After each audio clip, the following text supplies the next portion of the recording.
Победа держал казаков Кирилл Бохан.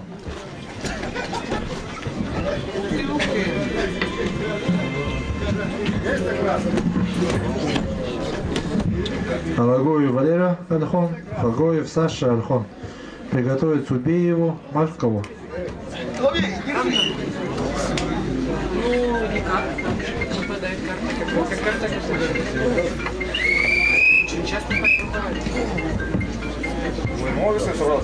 Победу держал Сафронов Саха-Якутия.